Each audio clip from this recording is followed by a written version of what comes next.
2015년은 로마서 강해 설교를 우리가 들은 해로 기억이 될 것 같습니다. 1월 첫째 주부터 이제 12월 마지막까지 꼭 1년이 걸리는 것 같습니다. 그런데 여러분, 로마서 강해 설교를 들은 것으로 끝나면 안 되잖아요. 그죠? 2015년에 로마서 강해 설교를 들었어, 이렇게 끝나면 안 되잖아요. 그죠? 여러분, 로마서 강해 설교를 들은 사람과 못 들은 사람은 무슨 차이가 있습니까? 들은 것 차이가 있는 거죠. 이렇게 하면 안 되잖아요. 그죠? 로마서 설교를 들었다는 것만 차이가 나면은 곤란하잖아요. 로마서 설교를 들은 사람은 삶이 변해야 합니다. 이건 반드시 그렇게 되어 있습니다. 그래서 여러분이 정말 로마서를 읽어보았고 로마서 강해 설교를 들었는지 안 들었는지는 여러분의 삶이 변화된 것을 보고 아는 겁니다. 만약에 여러분의 삶이 변화가 없었다면 여러분은 아직도 로마서를 읽은 것도 아니고 로마서 강해 설교를 들은 것도 아닙니다. 이제 2주 남았는데 여러분이 로마서 강해 설교를 이제 듣는 일을 마무리하면서 여러분은 정말 복음으로 어떻게 변화되었는지를 주목하셔야 합니다. 사도 바울은 로마 교회에 편지를 하면서 제일 먼저는 십자가 복음이 무엇인지를 정확하게 말하려고 했습니다. 십자가의 복음은 예수님과 함께 죄의 종로를 닫은 나의 옛사람이 십자가에서 함께 못 박히고 그리고 죽었습니다. 예수님이 죽으실 때 나의 옛사람도 죽었습니다. 이제 예수님이 부활하시는 그 부활에 우리가 연합해서 그 주님의 영이 내 안에 오셔서 내 생명이 되시고 그리고 내 주님이 되셨습니다. 이것이 십자가 복음입니다. 1장부터 8장까지 그 이야기를 쓰고 있고 9장부터 11장까지는 그 사이에 유대인의 문제를 잠깐 언급합니다. 그리고 9장부터 15장까지는 12장부터 15장까지는 도대체 십자가의 복음을 아는 사람은 어떻게 살아야 하는지에 대해서 설명하셨어요. 그리고 맨 마지막에 사도 바울의 자기 개인 간증을 하고 있습니다. 십자가의 복음이 사도 바울의 삶은 어떻게 바꾸었는지를 말씀하고 있는 거예요. 오늘 사도 바울은 자기의 개인 간증을 하시면서 우리에게도 도전하고 있습니다. 여러분도 십자가의 복음을 이제 들었고 알았는데 여러분의 삶은 어떻게 복음으로 변화되었느냐고 말씀하고 있는 겁니다. 사도 바울은 십자가의 복음이 자기를 어떻게 바꿨는지를 16절에서 자기를 이방인의 사도가 되게 했다고 말합니다. 16절 말씀을 보면 하나님께서 이 은혜를 내게 주신 것은 나로 하여금 이방 사람에게 보내심을 받은 그리스도 예수의 일꾼이 되게 하여 하나님의 복음을 전하는 제사장의 직무를 수행하게 하시려는 것입니다. 그리하여 이방 사람들로 하여금 성령으로 거룩하게 되게 하여 하나님께서 기쁨으로 받으실 제물이 되게 하시려는 것입니다. 여러분이 이방인의 사도가 되게 되었다는 이 말씀은 정말 놀라운 말씀입니다. 왜냐하면 정상적으로는 누구도 그렇게 할 사람이 없기 때문에 그렇습니다. 지금 시대에도 우리 가족 중에 아들이나 딸이나 또는 부모님이나 형제나 선교사를 가겠다고 하면은 우리가 다 예수를 믿고 참 믿음이 좋다고 하는 우리들인데도 너무너무 그것은 중요한 문제가 됩니다. 여러분의 친구 중에 함께 신앙생활 하던 같은 집사님, 권사님 중에 선교사로 나가겠다고 하면 그건 우리에게 굉장히 심각한 문제가 됩니다. 지금도 그렇습니다. 그런데 사도 바울 당시 때는 선교사가 없었습니다. 특히 이방인들은 유대인들이 아주 안 좋게 여기던 사람들입니다. 지옥의 불쏘시개로 만들었다고까지 여길 정도로 이방인들에 대해서 그들은 아주 내려보고 있었습니다. 그런데 사도 바울이 자기의 일생을 이방인 선교에 바치겠다. 이건 정상적인 사람이 생각할 수 있는 일이 아닙니다. 사도 바울은 로마에 가서 목배임을 당해서 순교했습니다. 사도 바울이 그걸 몰라서 그랬을까요? 사도 바울은 자기가 이방인의 사도가 되면 어떻게 될 것이라고 하는 것에 대해서 알고 있었습니다. 그가 빌립보서 3장 7절 8절에 이렇게 말했습니다. 그러나 무엇이든지 내게 유익하던 것을 내가 그리스도를 위하여 다 해로 여길 뿐더러 8절에 내가 그를 위하여 모든 것을 잃어버리고 배설물로 여김은, 사도 바울은 자기의 모든 것을 다 잃어버릴 수 있다는 걸 알았습니다. 그러고도 자기는 이방인의 사도가 된 겁니다. 베드로가 한 번은 고넬료의 집에 갔습니다. 고넬료는 이방인입니다. 그런데 복음을 전하는데 그 이방인들에게 성령이 임하시는 겁니다. 베드로가 깜짝 놀랐습니다. 베드로가 감사한 게 아니고 깜짝 놀랐습니다. 충격을 받았습니다. 있을 수 없는 일이 일어난 것처럼 생각했습니다. 어떻게 이방인들에게 성령이 임할 수 있느냐. 그 정도로 유대인들은 이방인들을 구원 못 받을 사람들이라고 생각했습니다. 그런데 사도 바울이 그들을 위해서 모든 것을 다 잃어버리고 배설물처럼 여기고 그리고 그들을 위해서 갔다는 것은 사도 바울의 생각에서 나온 이야기가 아닙니다. 사도 바울이 어려서부터 꿈꾼 거는 정말 아닙니다. 사도 바울이 그것을 위해서 좋아서 간 것도 아닙니다. 전적으로 사도 바울 안에 예수님께서 사도 바울을 그렇게 쓰신 겁니다. 사도 바울은 진짜 나는 죽고 그리고 이제는 예수님으로 사는 사람이었기 때문에 사도 바울이 이방인의 사도가 된 겁니다.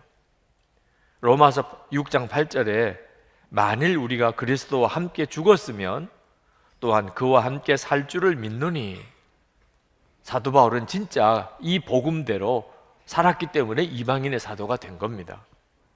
사도 바울은 18절에서 아주 매우 중요한 언급을 합니다. 우리 함께 한번 읽어보실까요? 그리스도께서 이방 사람들을 복종하게 하시려고 나를 시켜서 이루어 놓으신 것 밖에는 아무것도 감히 말하지 않겠습니다. 사도 바울은 아주 우리가 정말 외워야 할 만큼 중요한 말씀을 하고 있습니다. 그리스도께서 나를 시켜서 이루어 놓으신 것 외에는 내가 아무것도 자랑하지 않겠습니다. 여러분, 사역자에는 두 가지 종류의 사역자가 있습니다. 주의 일을 하는 사역자죠. 하나는 자기가 주 예수님을 위해서 열심히 일하는 사역자가 있습니다. 또 한 부류는 예수 그리스도께서 나를 통해서 역사하시는 사역자가 있습니다. 여러분, 이 차이를 잘 아셔야 됩니다.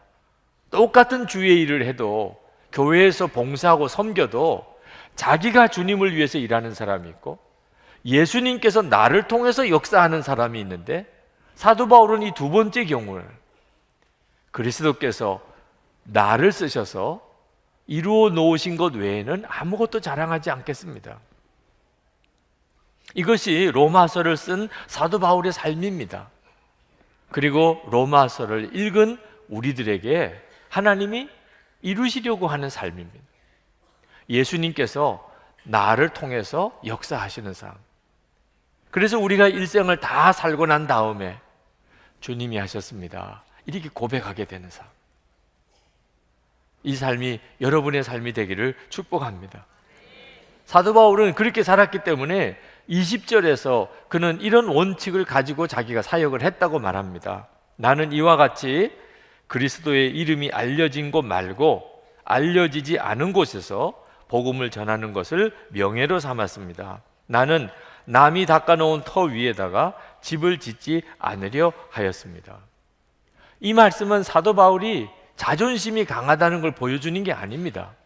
나는 남이 전도한 곳에 가서 전도 안 하겠습니다. 남이 교회 세운 곳에 또 교회 세우지 않겠습니다.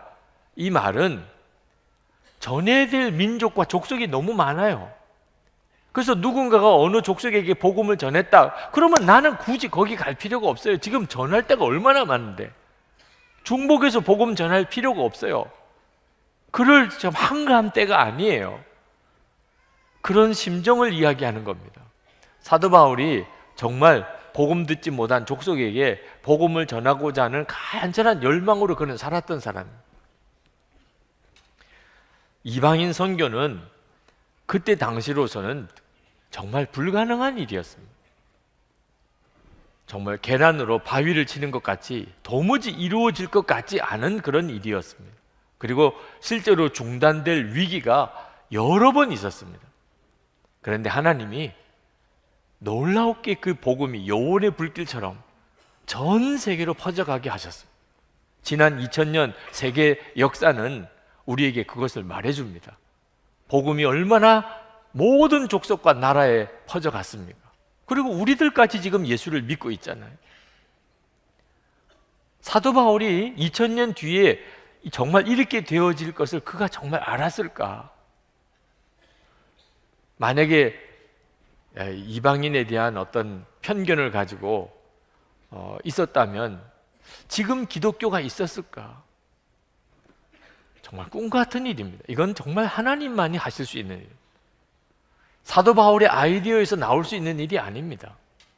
사도 바울이 나는 죽고 예수로 사는 사람이었기 때문에 가능한 일입니다. 그리고 하나님이 하시는 일은 정말 이처럼 불가능한 것 같은데 역사가 일어나는, 사람이 하는 일은 잘 될 것 같은데 항상 좌절하는 거예요. 여러분도 수도 없이 경험할 겁니다.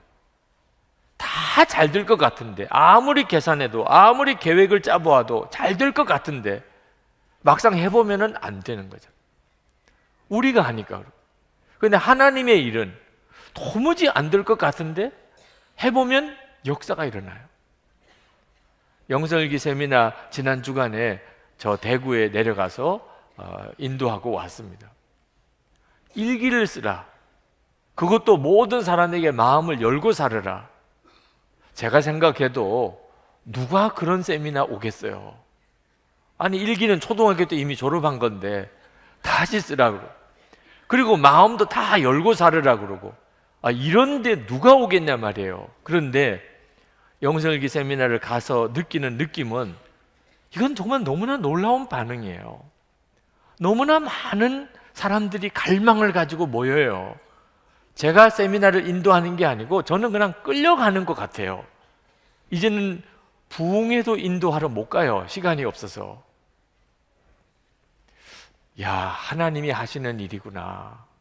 하나님이 하시는 일은 도무지 불가능한 일인 것 같은데 역사가 일어나요.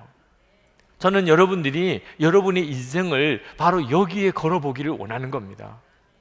여러분이 하고 싶은 것, 여러분이 계획한 것 가지고는 항상 좌절이에요. 근데 하나님이 하시는 일은 이상할 정도로 역사가 일어나요. 사도 바울이 우리에게 그 도전을 하고 계시는 겁니다. 22절에서 24절 말씀에 보면 사도 바울은 로마로 가고자 갈망하고 있었고, 그리고 스페인까지 가려고 계획을 하고 있음을 그가 고백을 합니다. 이방인에게 복음을 전해야 하니까. 그때 당시에 세계 수도는 로마였습니다.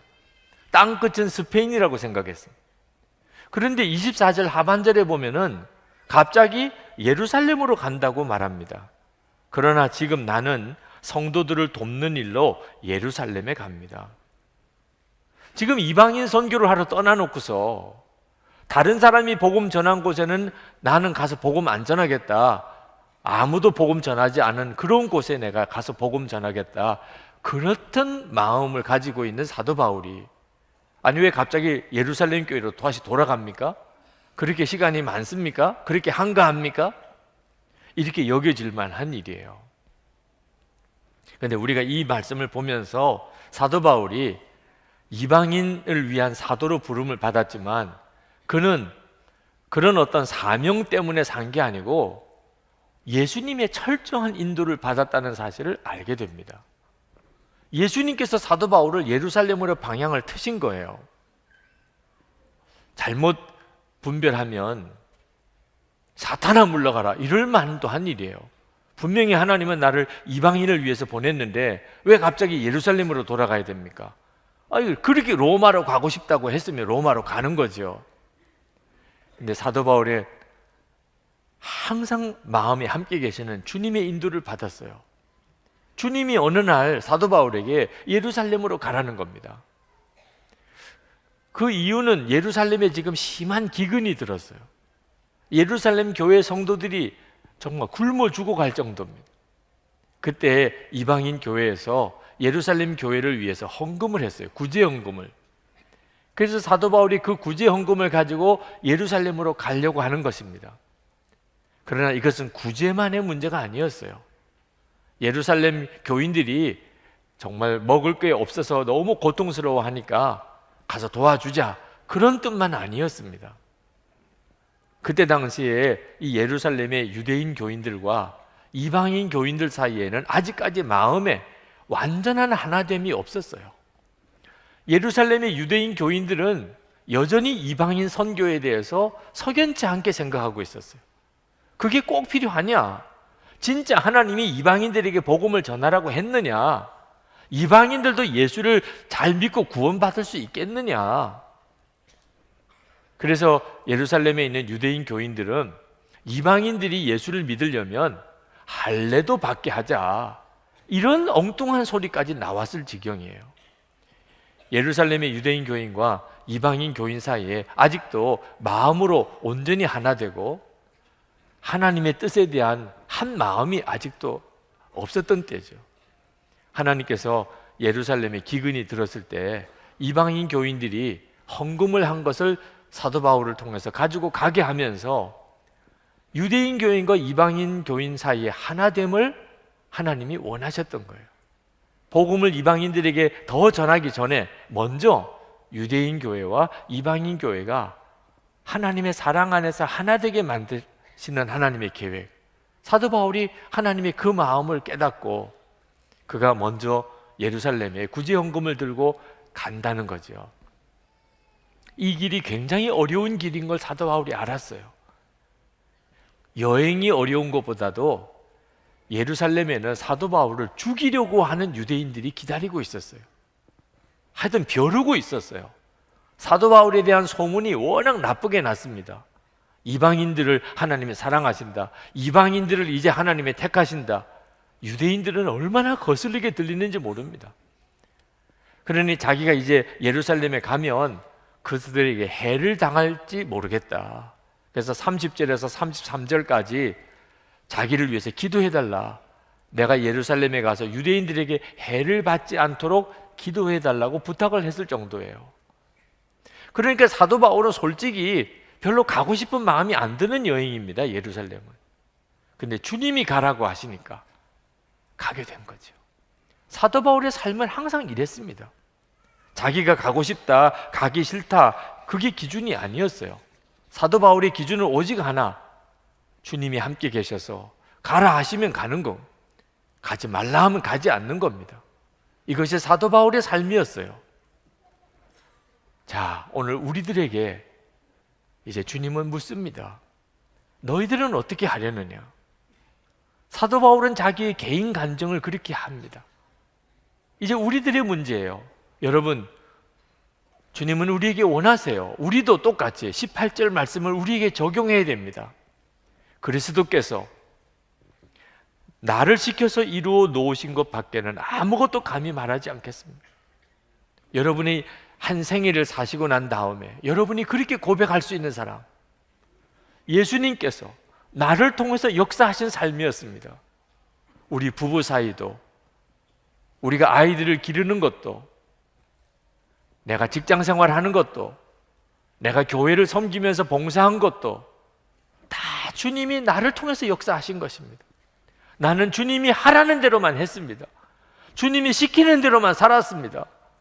이렇게 고백되어지는 삶을 살기를 원하시는 겁니다. 여러분 중에는 이렇게 사는 것에 대해서 두려운 마음이 있는 분이 있으실 거예요. 주님 뜻대로만 살아야 된다. 아, 정말 내가 그렇게 살 수 있을까? 그렇게 살면 정말 복될까? 제가 나는 죽고 예수로 사는 십자가의 복음을 깨닫고 난 다음에, 그렇다면 예수님이 내 생명이시지, 예수님이 내 주님이시지, 이렇게 마음의 결단을 했는데 그때부터 제 삶은 혼란스럽기까지 했어요. 이제는 예수님으로 산다, 이렇게 마음이 결단하고 나니까 제 삶은 어려움이 더 많아지는 것처럼도 보였어요. 제가 대학원에서 공부를 하는데 하나님께서 제게 석사학위를 내게 바치라.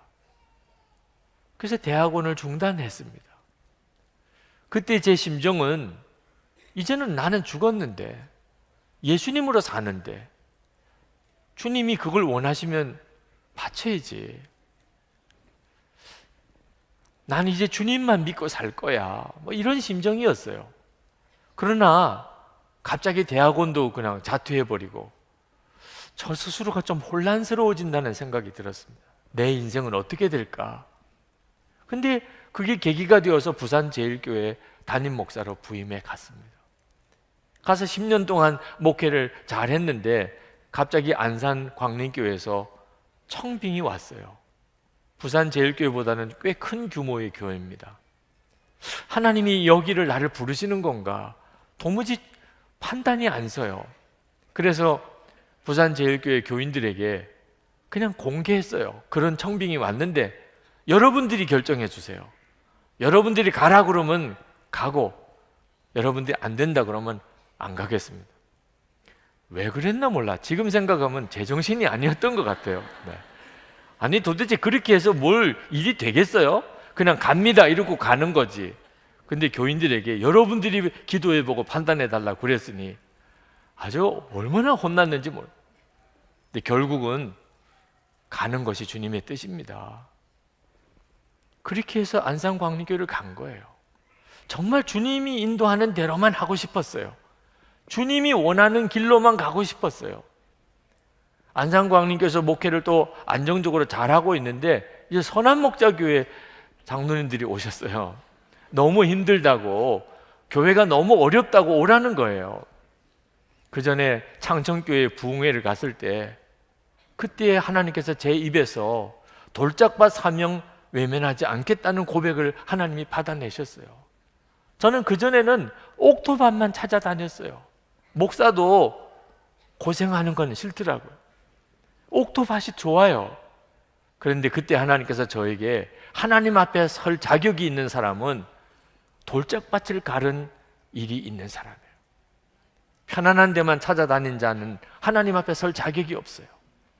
그래서 그때 하나님께 그 고백을 드렸어요. 저는 돌짝밭 사명을 외면하지 않겠다고. 어렵다고 오랬는데 못 간다고 할 수가 없는 거예요. 그래서 선한목자교회로 제가 부임을 해온 겁니다. 제 삶을 돌아보면 항상 위기가 연속되는 것 같았어요. 그런데 지금 제가 여기에 있는 겁니다. 주님께만 순종하려고, 주님이 나와 함께 계시는 것을 정말 믿고, 그리고 믿음과 순종의 걸음을 이렇게 걷는 것은 두려운 것처럼 보입니다. 실제로 두려웠고요.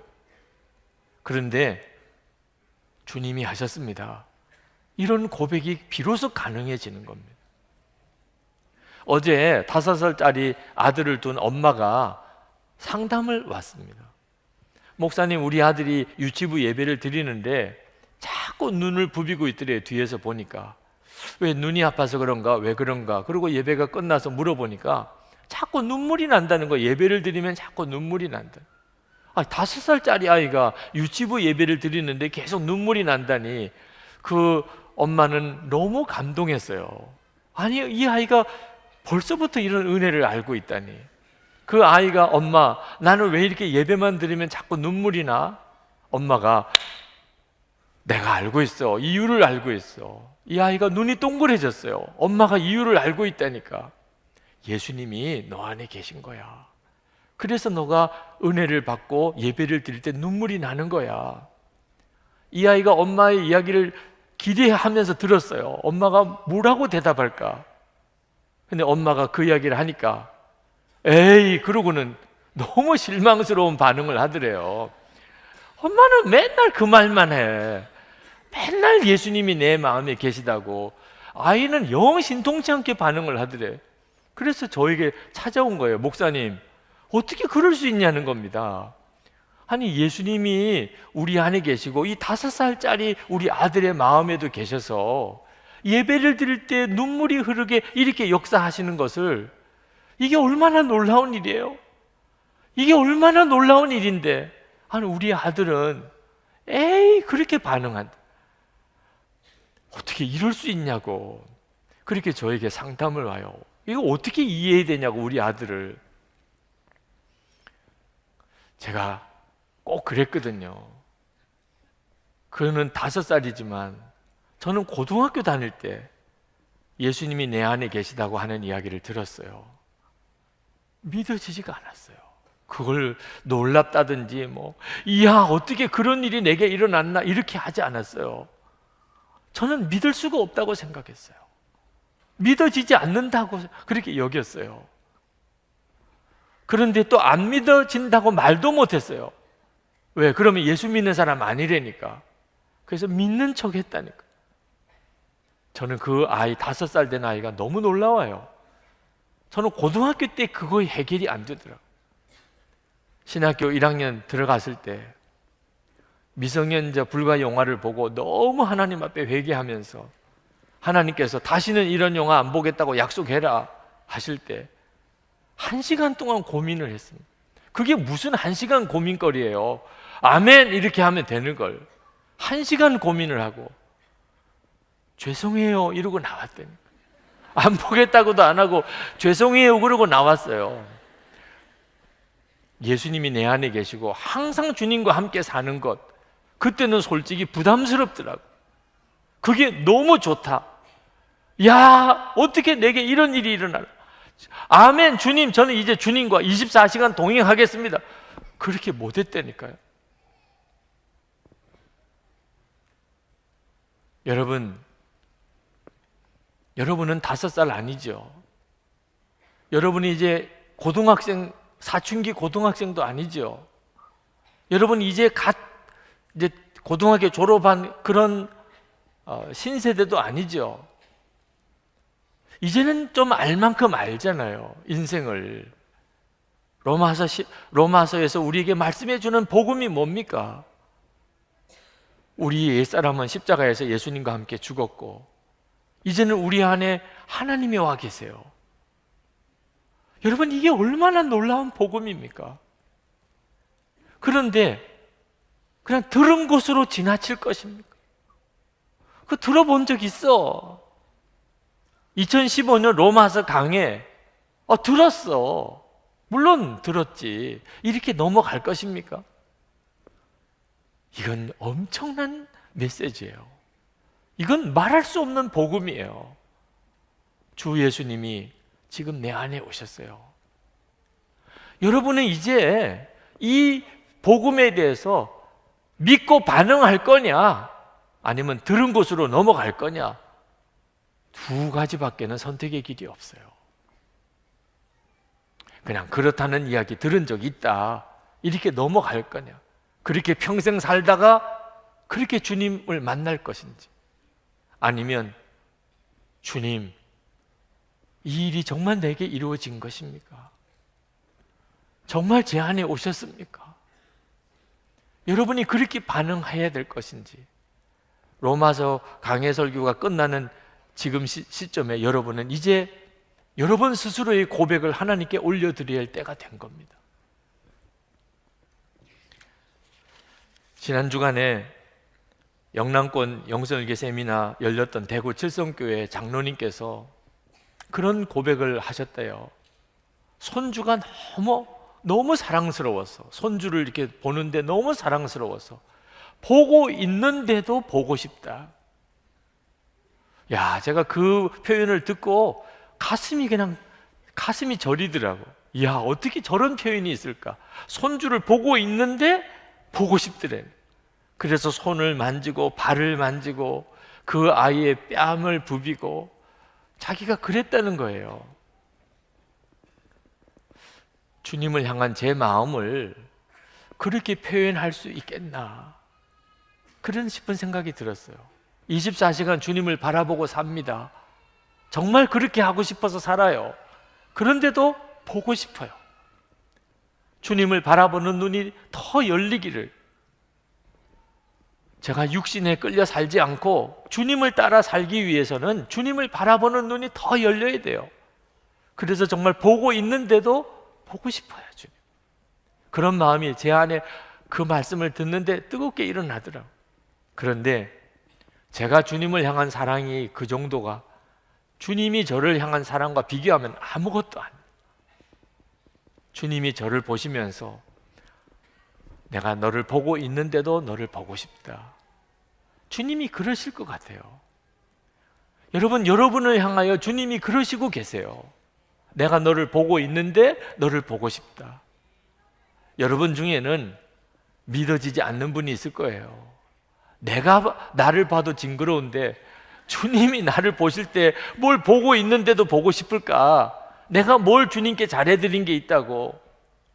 여러분, 그 할아버지 장로님의 손주는 할아버지에게 뭐 잘한 게 있겠어요? 계속 똥오줌 싸는 것밖에 없지. 그런데도 그 할아버지에게 이 손주는요, 보고 싶은데도 보고 싶은 존재예요. 여러분이 하나님에게 뭐 제대로 한 거 없는 것 같아도요, 하나님은 여러분을 보고 있는데도 보고 싶은 존재예요. 말씀으로 확증을 주셨어요. 어제 우리가 큐티한 말씀입니다. 스바냐 3장 17절, 우리 같이 한번 읽어보실까요? 스바냐 3장 17절. 너희 하나님 여호와가 너희 가운데 계시니 그는 구원을 베푸실 전능자이시라. 그가 너로 말미암아 기쁨을 이기지 못하시며 너를 잠잠히 사랑하시며 너로 말미암아 즐거이 부르며 기뻐하시리라 하리라. 아멘. 여러분, 이 구절이 진짜 보고 있는데도 보고 싶은 마음 아닙니까? 하나님이 우리를 보실 때 그렇다고 고백하셨잖아요, 하나님께서. 그런데 이렇게 되어지는 것의 열쇠가 바로 그 첫 구절입니다. 너희 하나님 여호와가 너희 가운데 계시니. 그게 열쇠예요. 너희 하나님 여호와가 너희 가운데 계시니. 스바냐가 예언했던 이 말씀이 우리 가운데 이루어졌다는 사실을 로마서가 말씀해 주고 있는 겁니다. 너희 하나님 여호와가 너희 가운데 계시니. 우리 옛사람은 십자가에서 죽고 주 예수님이 내 안에 오셨어요. 그러니까 우리를 보시는 하나님의 눈이 보고 있는데도 보고 싶은 거예요. 여러분이 그 사실을 믿으셔야 돼요. 로마서를 들으셨잖아요. 이 복음을 들으셨잖아요. 이제는 믿고 안 믿고만 남아 있습니다. 이거는 이해할 수 있는 사랑이 아닙니다. 하나님이 나에게 빈말이 아닌 말씀을 주셨으니 여러분이 그 말씀을 믿으면 하나님과 여러분 사이에는 이런 뜨거운 사랑의 교제가 있어요.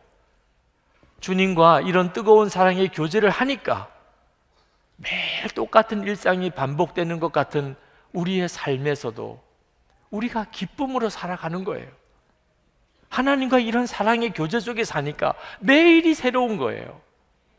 여러분이 견딜 수 없는 고난의 시절을 보낸다 하더라도 주님과 이런 사랑의 교제를 나누고 있다면 어느 순간에 고난의 때가 지나갔어요. 야, 언제 이게 끝났지? 여러분이 어떤 고난이 있다 하더라도 여러분을 이길 수 있게 만들어주는 것은 여러분 안에 계신 주님과의 사랑의 교제예요. 로마서는 정말 놀라운 성경입니다.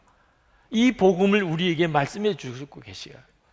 그리고 사도 바울이 자기 고백과 간증을 통해서 어떻게 살아야 될지에 대해서 우리에게 보여주고 계시잖아요. 여러분, 오늘 주일 예배를 드리러 오신 것처럼만 사시면 돼요. 여러분, 오늘 주일 예배 이 교회에 어떻게 오셨어요? 뭐 재밌어 오셨어요? 뭐 맛있는 거 먹으러 오셨어요? 여기가 뭐 편해서 오셨어요? 여러분의 심령에 주님이 예배 드리러 가라고 해서 오신 거잖아요. 그것밖에 없잖아요. 사실 여러분 오시면서 고생 많이 하셨잖아요. 얼마나 불편해요. 이제 교회 식사는 국밥 하나 준대요. 뭐 볼 거 있어서 오셨어요? 주님이 예배 드리러 가라고 해서 오셨잖아요. 근데 여러분, 주일 예배 드리는 것만 이렇게 인도받을 겁니까? 여러분의 모든 삶의 영역에서 오늘 여러분이 이렇게 예배 드리러 온 것처럼 그렇게 하시는 거예요.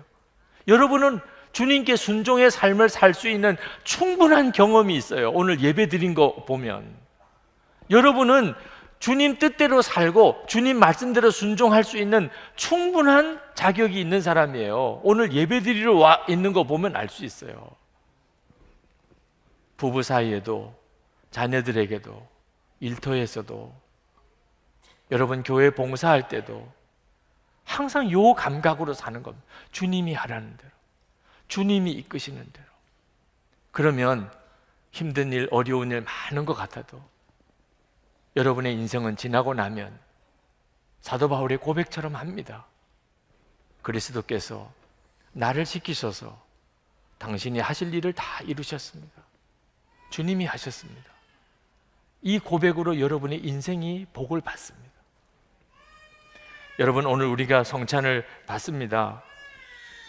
주님이 우리와 한 몸이 되신 것, 우리 안에 임하신 것을 성찬 때마다 다시 확인시켜 주시는 것입니다.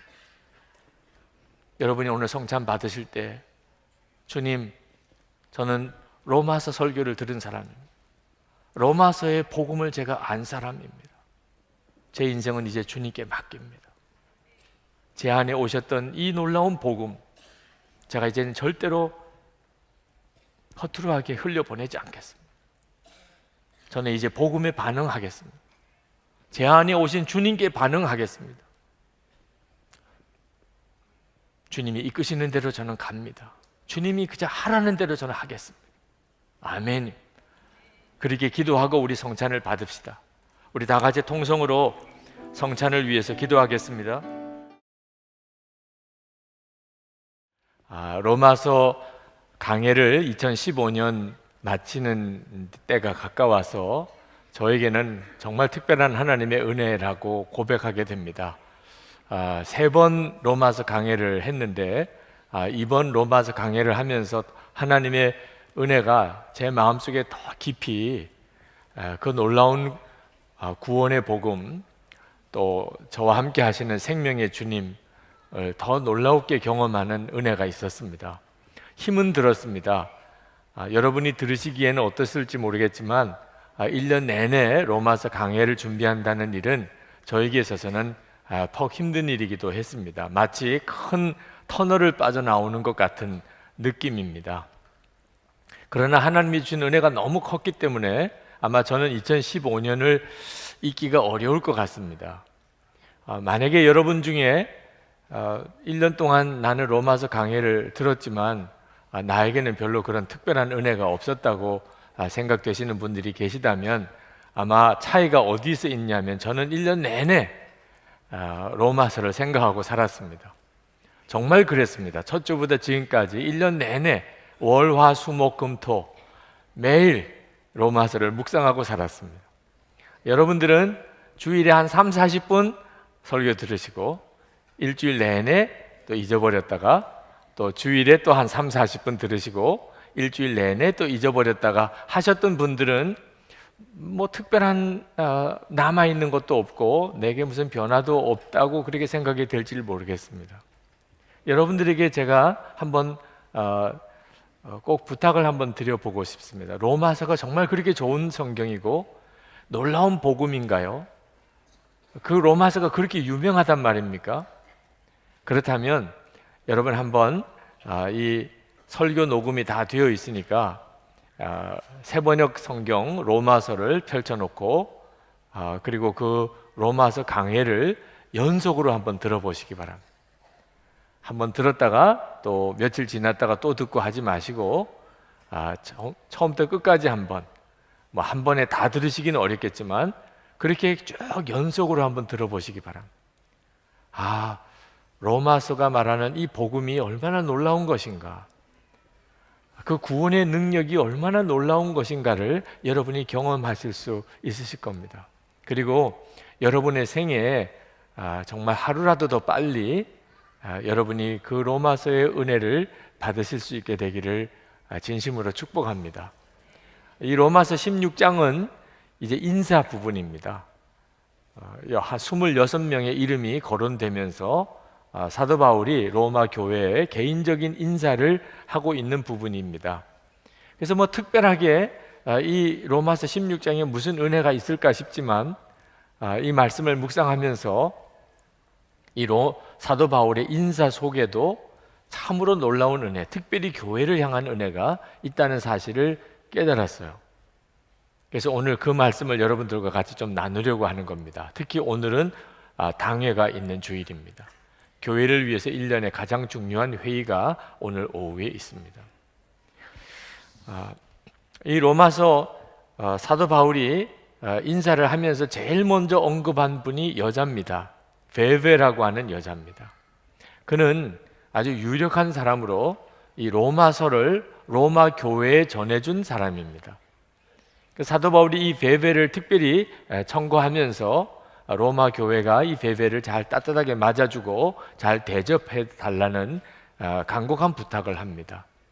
그건 참 놀라운 일이에요. 왜냐하면 이 사도 바울이 살던 당시에 여자가 차지하는 위치, 대우는 형편없었기 때문입니다.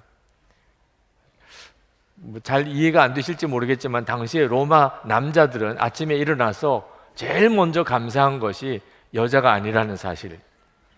그런 시절에 그들은 살았습니다. 그런데 교회 공동체는 달랐어요. 로마서에서 가장 먼저 언급되고 그리고 감사를 표현한 사람이 여자였습니다. 그리고 26명의 거명된 이름 중에 9명이 여자였습니다. 그것은 그때 당시로서는 정말 독특한 공동체예요. 교회는 항상 그래야 되는 겁니다. 교회는 어느 시절이나 세상과 정말 차이가 나는 공동체여야 합니다. 교회는 정말 달라. 이것이 우리의 진심의 고백이어야 합니다. 교회는 정말 달라. 로마 교회가 그랬습니다. 4절에 보면은 브리스가와 아굴라 부부에 대한 언급이 나옵니다. 그들은 생명의 위협을 무릅쓰고 내 목숨을 살려준 사람들입니다. 이 브리스가와 아굴라 부부는 사도 바울과 정말 목숨을 함께 했을 정도로 그 고난과 핍박의 전도 여행을 함께 했던 사람입니다. 이것이 당시의 분위기였어요. 교인들끼리 서로 만나면 죽을 고비를 넘기고 만난 겁니다. 그래서 예배를 드리러 만났지만 만남 자체가 기뻤어요. 우리도 만약에 고난과 핍박의 시대에 살고 있다면 오늘 여러분이 예배 드리기 전에, 설교를 듣기 전에 예배를 드리러 함께 온 사람들로 인해서 먼저 감격하고 그리고 눈물 흘릴 거예요. 핍박을 거치고 온 사람들입니다. 고난을 당하고 한 주간을 살았던 사람이에요. 우리가 그 사실을 다 안다면 오늘 여기가 만나면 그 자체가 기쁨일 거예요. 저는 중국 목사님들을 만나고 그분들의 겪었던 어려움 이야기를 들으면서 눈물이 났었습니다. 그들이 겪었던 고난이 그분들을 사랑스럽게 여기게 만들었어요. 일본에서 일본 교인들과 만나서 일본 교인들이 일본에서 얼마나 어렵게 신앙생활을 하는가를 듣고 난 다음에 저는 일본 교인들이 너무나 사랑스러워졌습니다. 저는 북한 지하교회 교인들을 만나게 되면 울 것 같아요. 그들의 이야기를 들으면. 여러분, 고난을 당하는 성도의 이야기를 들으면 그것은 우리의 가슴을 움직입니다. 7절 말씀에 사도 바울과 함께 감옥에 갇혔던 안드리니고 유니아에 대한 언급이 나옵니다. 함께 감옥에 갇혔어요. 복음 전하는 것 때문에. 이런 사람들이 로마 시대의 그 초대 교회는 교인들 사이였어요. 그러니 그들은 만나면 그냥 좋았어요. 고난을 함께 겪었던 그리스도인들, 만남 자체가 기쁨이었어요. 근데 여러분, 우리도 저는 똑같다고 생각합니다. 지금은 드러나는 핍박과 고난은 없지만 지금도 예수님을 제대로 믿기를 원하는 사람들은 다 고난 당합니다. 정말 예수님을 제대로 믿으려고 하면 어려움 겪지 않고서 그렇게 할 수 있는 사람은 없습니다. 여러분들이 정말 예수님을 제대로 믿고 한 주간 동안 살았다고 한다면 여러분은 오늘 교회 와서 그냥 예배당에 들어오는 것 자체도 눈물이 있고 그리고 성도들을 바라볼 때 감사할 거예요. 고난을 거치면 그렇습니다. 저는 영성일기를 같이 나누면서 몇 번씩이나 울컥할 때가 있습니다. 예수님을 믿는 것이 이렇게 어려운가? 하나님 말씀대로 사는 일을 제대로 해내려면 이렇게 고난을 겪어야 되는가? 그런 구절들을 장로님들의 일기 속에서 읽으면서 또 선교사님들 또는 어떤 목사님의 일기를 통해서 읽으면서 눈물 흘렸던 때도 여러 번 있어요. 만약에 오늘 여러분들이 이렇게 교인들을 서로 만나서 함께 예배를 드리는데 그냥 대면 하다면 고난이 없었던 거죠. 치열하게 믿음으로 살아보지 않았던 겁니다. 여러분, 주님 앞에 설 때를 준비하셔야 돼요. 여러분은 주님 앞에 어떻게 서실 겁니까? 고난을 당하는 것은 축복입니다. 주님 앞에 섰을 때 내가 주님 때문에, 복음 때문에 내가 고난 당했던 일이 있다는 것은 그건 행복한 일이에요. 하나님, 제가 어떻게 이런 복을 받았습니까? 이렇게 고백하게 될 일이라니까요. 편안하게 사는 것, 그거 절대 복 아닙니다. 여러분, 이 브리스가와 아굴라 부부, 또 안드리고와 유니아, 그 로마 교회에서 불쌍히 여김을 받았겠습니까? 그들은 존귀한 사람 취급을 받았을 겁니다. 고난당한 성도는 어느 공동체에서나 존귀한 여김을 받는 사람입니다.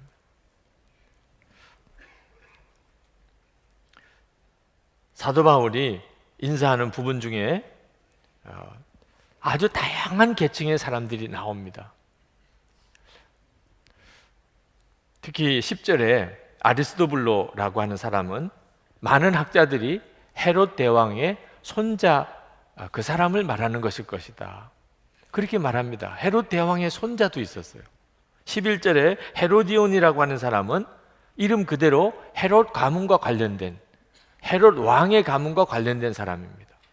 로마 교회 안에는 왕족이 있었어요. 그러니 교인들의 신분의 차이는 엄청난 차이가 있는 공동체입니다. 대부분은 비슷한 또래들끼리 모이잖아요. 비슷한 형편에 있는 사람들끼리 모이잖아요. 근데 교회 공동체는 그렇지가 않습니다. 달라도 너무 다른 거예요. 공부를 한 것에 대한 차이도 너무 다르고, 생활 수준도 너무 다르고, 성향도 너무 다르고, 정치적인 어떤 견해도 너무 다르고, 나이도 너무 다르고, 그런데 하나가 됐어요. 여러분, 이것이 교회예요. 여러분, 교회가 어떤 것인지를 정확히 알아야 됩니다. 여러분이 지금까지 경험해 본 교회 있으실 거예요. 그래서 여러분 나름대로 교회는 이래, 이렇게 생각하는 것이 있을 겁니다. 여러분, 이 시간에 그것을 다 지우세요. 교회는 성경에 나와 있는 거예요. 교회는 어떤 곳인가? 그것은 성경에서 봐야 되는 거예요. 우리가 경험했던 교회가 진짜 교회가 아닙니다. 교회는 성경에서 본 대로 만들어 가야 됩니다. 교회의 설계도는 성경에 있는 내용이에요. 13절에 보면 낯익은 이름이 나옵니다. 루포라는 이름이 나옵니다. 예수님의 십자가를 졌던, 잠시 동안 예수님의 십자가를 대신 졌던 구레네 시몬을 소개할 때 마가복음 15장 21절에 마침 알렉산더와 루포의 아버지인 구레네 사람 시몬이라고 나옵니다. 여러분, 구레네 시몬을 다른 설명 하나도 없어요. 그냥 두 아들 이야기를 합니다. 알렉산더와 루포. 왜 그랬을까요? 마가 기자가 왜 그랬을까요? 알렉산더와 루포를 사람들이 알고 있으니까 그렇게 하지 않았겠어요? 그 똑같은 이름이 로마서에 나옵니다. 그래서 이 루포는 그 구레네 시몬의 아들일 가능성이 많은 거죠. 구레네 시몬은 억지로 십자가를 졌습니다. 봉변당한 거예요. 봉변당한. 여러분도 때때로 억지로 십자가를 질 때가 있습니다. 너무 억울하고, 정말 봉변을 당한 심정일 때가 있습니다. 근데 그 십자가가 복일 수 있다는 사실을 알아야 됩니다. 구레네 시몬이 그 십자가를 억지로 졌지만 그 아들들과 그 가족들이 얼마나 교회에서 귀하게 쓰임을 받게 되었는가를 우리가 읽게 되는 거예요.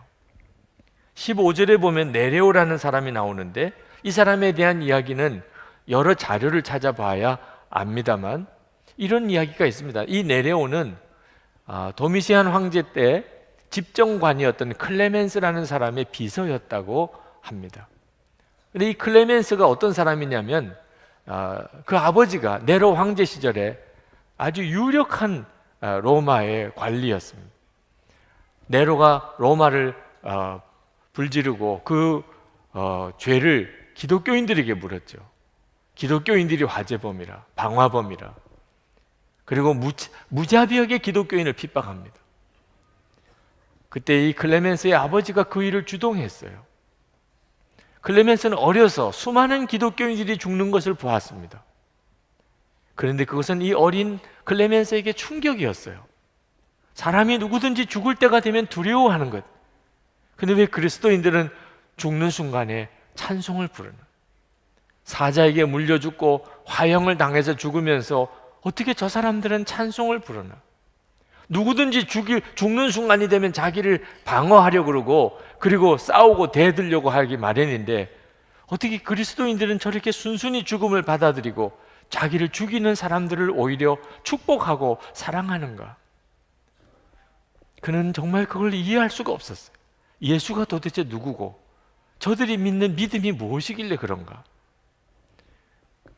그는 결국은 예수 그리스도에 대해서 듣게 됩니다. 그리고 그는 예수님을 믿게 돼요. 도미시안 황제는 아주 핍박하는 아주 강한 제일 아마 강한 핍박자죠. 근데 그 집정관이 예수를 믿는 사람입니다. 근데 이 일을 뒤에서 섬겼던 사람이 바로 그 비서였던 네레오라는 사람이라는 겁니다. 여러분, 로마 교회는 어떤 교회인가? 정말 신기한 교회예요. 그 무서운 핍박의 시절에 핍박하는 그 사람이 예수를 믿게 돼요. 그 아들이 예수를 믿게 돼요. 그리고 그 핍박자의 아들을 또 받아들여요.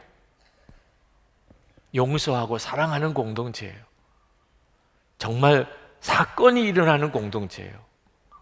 깜짝깜짝 놀랄 만한 일들이, 하나님이 아니면 역사할 수 없는 일들이 일어나는 교회였어요. 그 가장 핵심은 용서와 사랑이에요. 우리 한국 교회도 손양원 목사님, 그분은 기독교인이 어떤 사람인가를 보여주는 아주 표상이죠. 그게 교회입니다. 교회는 도무지 하나 될 수 없는 사람들이 하나 되는 것이고, 용서하고 사랑할 수 없는 사람을 용서하고 사랑하는 것입니다. 이 로마 교회가 어떻게 그렇게 될 수 있었을까요? 어떻게 그렇게 하나 될 수 있었고, 어떻게 그렇게 용서하고 사랑할 수 있었을까요? 그 핵심 열쇠가 되는 단어가 주 안에서, 그리스도 안에서, 예수 안에서 라는 단어입니다. 9번 나옵니다. 오늘 이 16절까지 9번 나와요. 사도 바울이 그 로마에 있는 교인들을 언급할 때 그가 9번이나 주 안에서, 그리스도 안에서, 예수 안에서라는 표현을 썼습니다. 그 말은 로마 교인들은 주님 안에 있는 사람들이었다는 거예요. 예수님은 죽고 부활 승천하셔서 이제 우리 가운데서 사라지신 분이 아닙니다.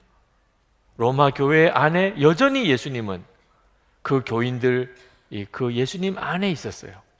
그 말은 로마 교회는 예수님이 살아계신 분이셨어요. 이것이 비밀이에요.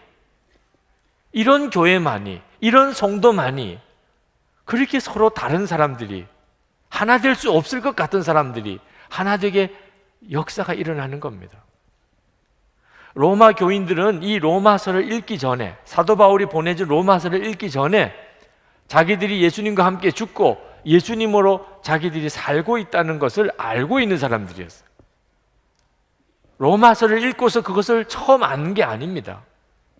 로마서 15장 15절에 그러나 내가 몇 가지 점에 대해서 매우 담대하게 쓴 것은 하나님께서 내게 주신 은혜를 힘입어서 여러분의 기억을 새롭게 하려고 한 것입니다.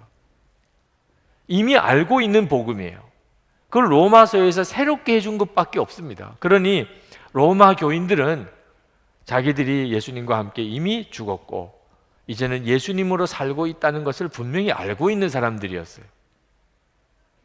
그 교회가 말해주고 있는 겁니다. 아, 정말 이 사람들은 나는 죽고 예수로 사는 사람들이구나.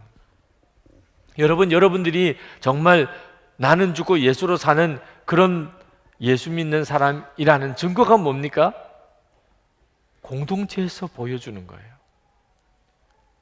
여러분의 말로 증거가 아니고 여러분이 어떻게 공동체를 이루고 사는가를 보여주어야 비로소 알 수 있는 거예요.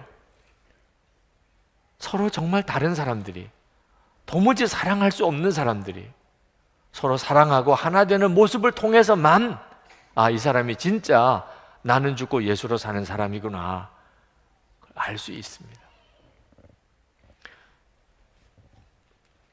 로마서 12장 5절에 보면 너무나 다른 사람들이 하나 되는 열쇠가 주님 안에 있는 거라고 말합니다. 이와 같이 우리 많은 사람이 그리스도 안에서 한 몸이 되어 서로 지체가 되었느니라. 갈라디아서 3장 28절에 너희는 유대인이나 헬라인이나 종이나 자유인이나 남자나 여자나 다 그리스도 예수 안에서 하나이니라. 우리가 하나 되는 비밀은 예수님 안에서예요. 그 다른 어떤 것으로도 이루어지지 않습니다. 혹시 여러분 정말 싫은 사람 어떻게 하죠? 정말 싫은 사람 만나면, 그런 사람이 생겼다면 여러분 어떻게 해야 하죠? 빌립보에 서로 마음이 안 맞는 두 여성 지도자가 있었습니다.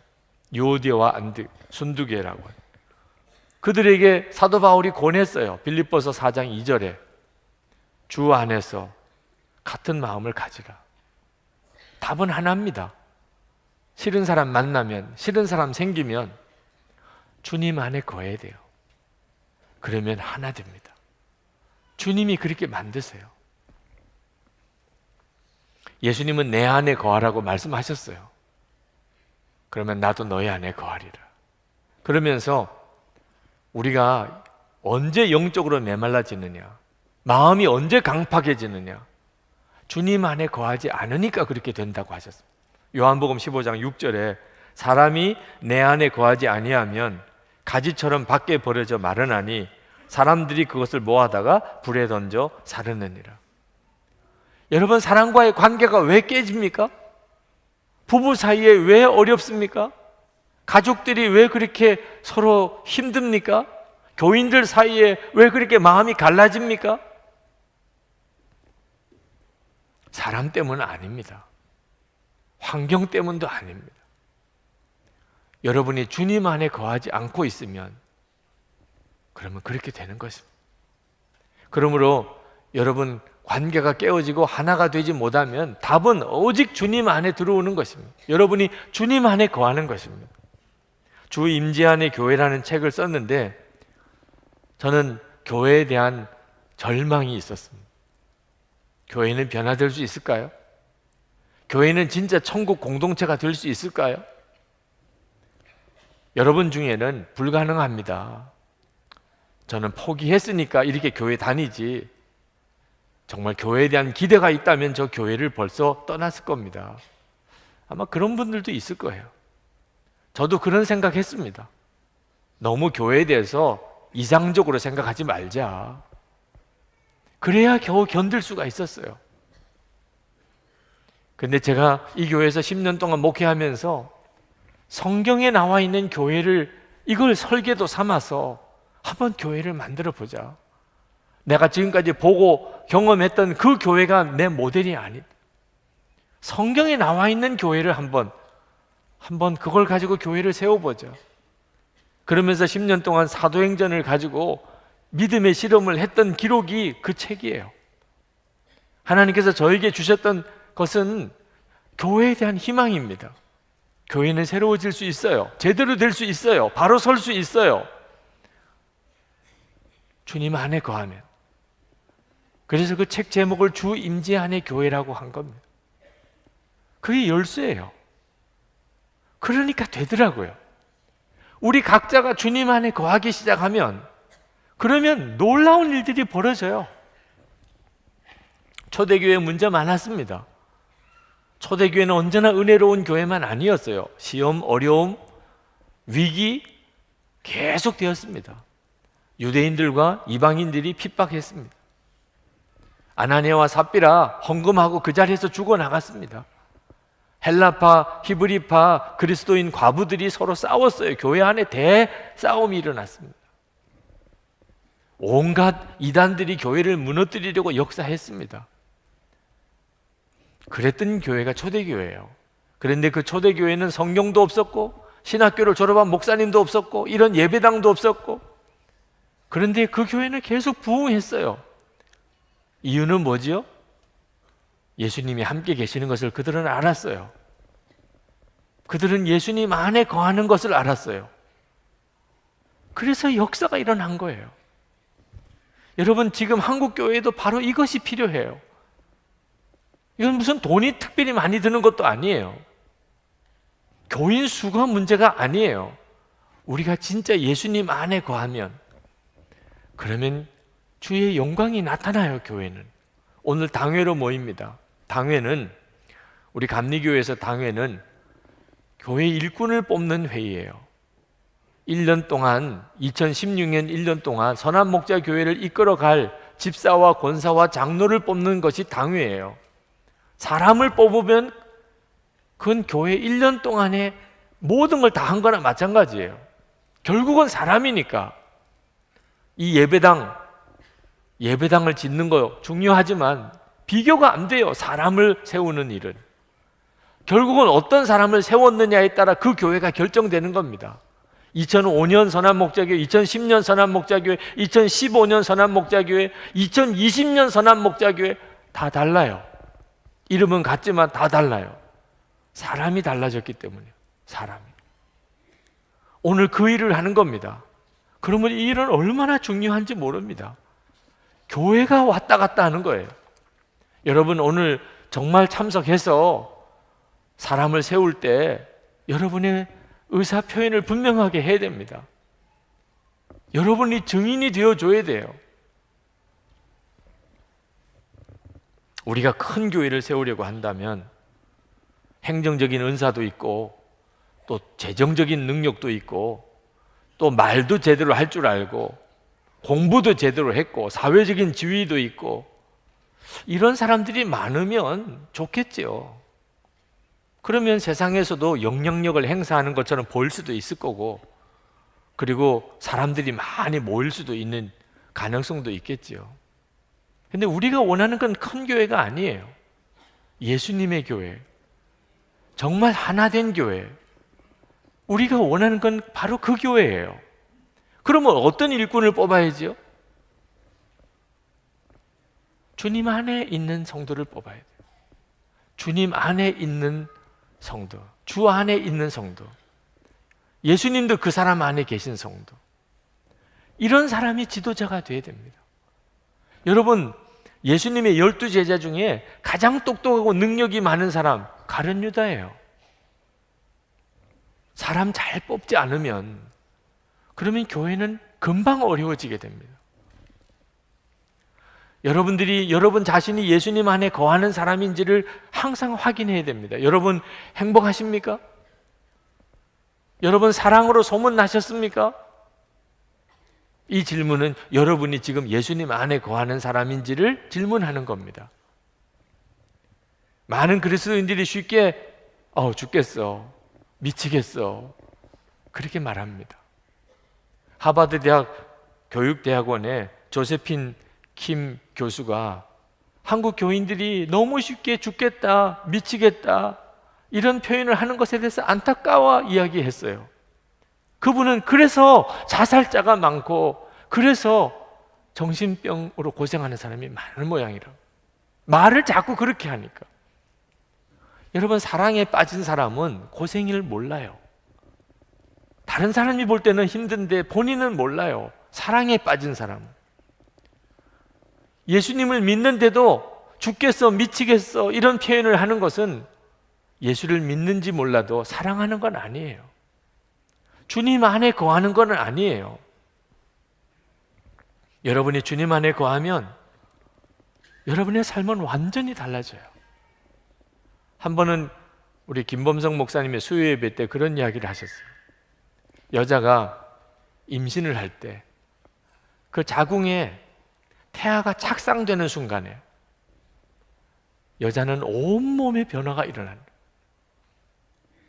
온몸이 변화되는 거예요. 자궁에 태아가 착상되는 순간, 바로 그 순간, 본인도 몰라요. 그걸 의식할 수도 없어요. 그런데 그 순간에 온몸의 변화가 일어나기 시작합니다. 감정까지도 달라져요. 그렇다면 우리가 예수님 안에 거하면, 예수님이 내 안에 거하시면 어떤 일이 벌어지는 게 정상이죠? 모든 삶이 달라지는 거예요. 여러분, 예수님 안에 거하는 것은 얼마나 놀라운 축복인지 모릅니다. 여러분 자신에게도, 여러분의 가정에도, 교회에도 말할 수 없는 축복이에요. 여러분이 늘 예수님 안에 거하시는 것은. 우리가 예수님 안에 거하는 삶을 살면서 사랑하고 기뻐하고 감사하고 그럴 때 그 사람들이 모인 교회 공동체를 그리스도의 몸이라, 그리스도의 신부라, 성령의 전이라고 그렇게 말하는 겁니다. 우리에게 이 축복이 주어져 있어요. 하나님이 우리에게 주신 거예요. 이 세상에 사는 동안에 그 천국을 경험하라고 교회를 주신 거예요. 여러분, 이 축복을 지켜내야 됩니다. 우리가 이런 축복을 받았다는 사실을 믿어야 돼요. 그리고 우리가 예수님 안에 거하기를 힘써야 됩니다. 16절 말씀에 사도 바울이 거룩한 입맞춤으로 서로 문안하십시오. 여러분, 인사인데 성경대로 하자고 또 입맞춤을 하면 오해받습니다. 네, 이건 그때 당시에 인사하는 풍습이죠. 자, 인사를 하되 거룩한 입맞춤을 하라. 그건 어떤 입맞춤이죠? 묵상했어요. 하나님, 거룩한 입맞춤은 뭘 말하는 것입니까? 정말 예수님 안에 거하는 자의 인사입니다. 예수님 안에 거하는 자의 인사는 뭐가 다르지요? 도무지 인사할 수 없는 사람에게 인사하는 것입니다. 도무지 가까이 할 수 없는 사람에게 가까이 하는 것입니다. 그게 거룩한 것입니다. 예수님이 그의 주인이시라는 것을 드러내는 거죠. 여러분에게는 그런 인사가 오늘 있습니까? 오늘 교회 와서 하나님께 예배 드리는데 그냥 예배만 딱 드리고 가십니까? 여러분에게도 오늘 거룩한 인사가 있습니까? 한번 해보십시오. 주님께서 원하는 대로 한번 해보십시오. 어느 주일에 그런 비슷한 설교를 했더니 어떤 분이 저에게 찾아오셔서 목사님, 은혜 받았습니다. 주님이 가서 그렇게 이야기하라고 하셨습니다. 그러시더라고요. 굉장한 위로가 되더라고요. 네. 여러분에게 그렇게 해달라는 건 아닙니다. 네. 그렇게 인도를 받아보시라는 거예요. 거룩한 입맞춤, 도무지 용서할 수 없는 사람, 도무지 가까이 하기 싫은 그 사람에게 여러분 가세요. 주님 안에 거하는 자. 그럴 때 교회 공동체가 완전히 달라져요. 인도의 선교사였던 스텔리 존스 선교사님이 우리가 그리스도인들이 하나가 되려면 그 무엇을 가지고서 하나가 되면 안 된다. 그 누구를 중심으로 하나가 되어야 된다. 아무리 좋은 것도 그 무엇을 중심으로 모이면 싸우게 된다. 우리는 항상 그 누구를 중심으로 모여야 된다. 그분이 예수님이죠. 여러분, 교회에서 여러분이 여러 가지 모임을 하실 수 있어요. 성가대 하실 수 있어요. 교회학교 교사 하실 수 있어요. 선교회에 참석하실 수 있어요. 구제 봉사하는 일에 같이 참석할 수 있어요. 그러나 교육, 찬양, 선교, 봉사, 여러분 그 어떤 것도 진정으로 우리를 하나 되게 못 만듭니다. 반드시 갈등이 생기고 문제가 생기고 갈라지고 싸워요. 우리는 언제나 예수 그리스도로 모여야 돼요. 찬양팀에서도, 교회학교 교사도, 선교회도, 봉사단체도 다 예수 그리스도로 모이면 기가 막힌 하나됨이 이루어져요. 우리에게 필요한 것은 우리가 예수님 안에 거하느냐 하는 것입니다. 어느 분이 저에게 묻더라고요. 목사님, 영성일기 왜 자꾸 그렇게 쓰라고 하는 거예요? 여러분에게 다시 한번 말씀드립니다. 왜 자꾸 영성일기 쓰라고 하느냐? 복음서에서, 사도행전에서, 서신서에서 그렇게 예수님과 함께 주님 안에 있고 주님은 그 사람 안에 거하는 그 생활을 경험하게 해드리려고 하는 거예요. 여러분도 진짜 예수님을 믿게 해드리려고, 여러분과 함께 계시는 예수님, 여러분 안에 계신 예수님, 여러분도 주님 안에 거하시는 그 생활을 한번 여러분도 경험하게 해드리려고 그렇게 권하는 것입니다. 저희 교회 영성일기 쓰자고 호소한 지 5년이 됐습니다. 지금 현재 주 3회 이상 영성일기 쓰시는 분이 505명이에요. 5명까지도 계산해내. 네. 주 1회 이상 영성일기 쓰시는 분은 1080명이에요. 지금 현재의 수준입니다. 그 정도 수준으로 지금 선한목자교회예요. 여러분에게 한번 상상해 보시라고 권하고 싶어요. 만약에 영성일기를 쓰시는 분이 2000명이 되면, 1000명이 더 늘어나면 우리 교회는 어떤 분위기일까요? 3000명이 쓰신다면 어떤 분위기일까요?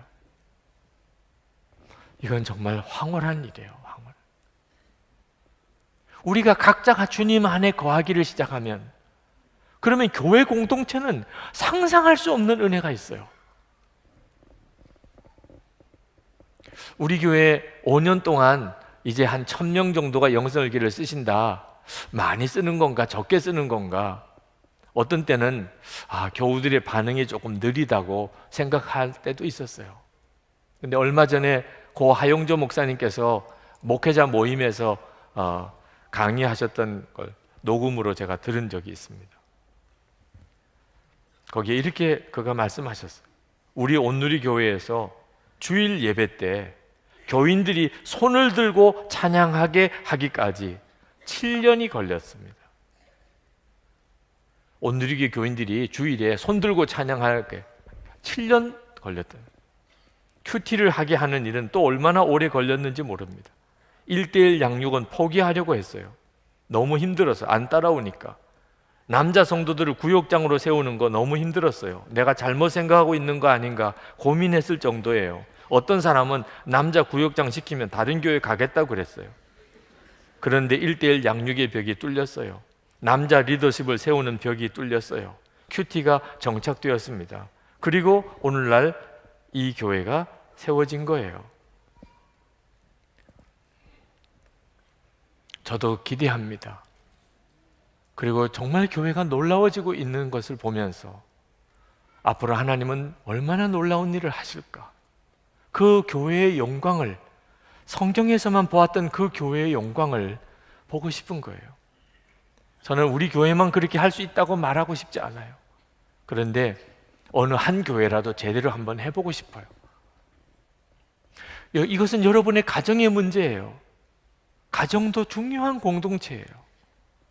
가정이 하나 되는 역사는 오직 가족들이 각각 주님 안에 거할 때 일어나요. 주님이 만들어 주시는 거예요. 기도합시다. 오늘은 특별히 교회를 위해서 기도를 부탁드리고 싶습니다. 당회가 있는 주일이니까. 여러분, 우리 교회가 정말 주님 안에서 하나된 교회 공동체가 되도록, 그리고 여러분도 여러분의 교회 가족을 위해서 기도하세요. 그리고 여러분이 속해 있는 작은 교회 공동체를 위해서 기도하세요. 하나님, 제가 주님 안에 거합니다. 우리가 다 주님 안에 거해서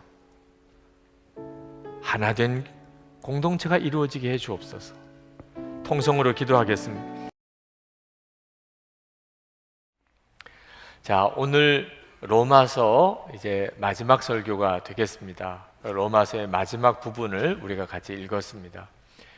사도 바울은 로마 교회에 편지를 하면서 맨 마지막 부분에 앞으로 로마 교회에 닥칠 어려운 위기에 대한 경고를 하고 있습니다.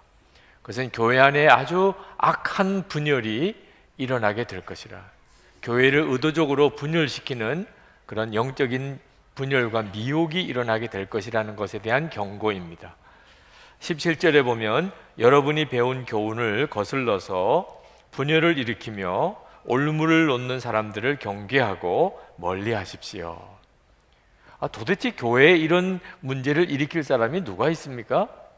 18절에 보면 겉으로는 예수 그리스도를 섬긴다고 하지만 실제로는 자기 배를 섬기는 사람이라고 표현을 했습니다. 이 자기 배를 섬긴다는 말은 주인이 자기 자신이라는 겁니다. 그래서 예수님을 믿기는 믿지만 끊임없이 나 하는 사람, 이런 사람들이 교회에 문제를 일으키게 되는 것이라는 거죠. 이런 사람들이 주로 또 말은 잘해요. 정말 말은 잘합니다. 그래서 사도 바울도 말하기를 그럴듯한 말과 아첨하는 말을 한다고 그랬습니다. 그래서 순진한 사람들은 그냥 넘어가기 딱 좋습니다. 겉으로는 예수님을 잘 섬기는 것처럼도 보이지요. 말도 잘하지요. 그러니까 순진한 사람들이 넘어간다는 거예요. 여기 순진한 사람이라는 뜻은 은혜 받은 새 가족을 생각하면 정확한 이해가 될 겁니다. 은혜 받은 새 가족은 모든 게 기쁩니다. 교회 오는 것도 기쁘고 무슨 말씀이든지 순종하고 싶은 준비가 되어 있는 사람입니다. 여러분 중에도 은혜 받은 새 가족이 있으시다면 아마 틀림없이 그러실 거예요. 초대교회 당시 때는 다 그런 분위기였습니다. 그래서 초대교회는 순종으로 칭찬을 받은 교회였어요. 지금 19절에서 사도 바울이 그렇게 칭찬합니다. 여러분의 순종은 모든 사람에게 소문이 났습니다. 나는 여러분의 일로 기뻐합니다. 그런데 순종과 어리석은 미혹에 속아 넘어가는 것은 전혀 다른 문제입니다. 우리가 하나님의 말씀과 뜻에는 반드시 순종해야 하지만 어리석은 미혹은 분별해야 합니다. 속아 넘어가서는 안 된단 말이죠. 그래서 사도 바울이 나는 여러분이 선한 일에는 슬기롭고 악한 일에는 순진하기를 바랍니다. 그렇게 권한 겁니다. 여러분들이 이제 모든 교훈을 다 아무 생각 없이 받아들이지 말고 정말 이것이 복음인가? 정말 이것이 하나님의 말씀인가? 이런 기준으로 받으셔야 됩니다. 왜냐하면 사탄이 이미 작정하고 교회를 흔들기로, 그리고 이미 구원받았다고 하는 교인들조차도 사탄이 미혹에서 넘어뜨리기로 작정을 하고 우리 주위를 우는 사자처럼 돌아다니고 있기 때문입니다. 20절에 사도 바울이 이렇게 교회를 회방하는 배후가 사탄이라고 지적하고 있습니다. 평화의 하나님께서 그 사탄을 쳐 부수셔서 여러분의 발밑에 짓밟히게 하실 것입니다. 이미 2000년 교회 역사 동안 교회를 흔들려는 사탄의 역사는 우리가 이미 다 잘 압니다. 지금도 사탄은 교회를 흔들고 성도들의 영혼을 뺏어가려고 무섭게 역사하고 있습니다. 지금 대표적인 세력들이 신천지 교회라고 하는 것이죠. 여러분들이 절대로 신앙적으로 방심하면 안 됩니다. 아무 교훈이나 따라가거나 아무 데나 가서 성경 공부하거나 하셔도 안 됩니다. 항상 분별해야 합니다. 여러분이 담당해 주시는 목사님께, 또 전도사님에게, 또 장로님에게 의논해야 합니다. 그러나 두려워하는 마음으로는 하지 마시기 바랍니다. 사도 바울도 앞으로 교회에 무서운 영적인 미혹이 닥쳐오겠지만 두려워하지는 말라고 로마 교회에 말합니다.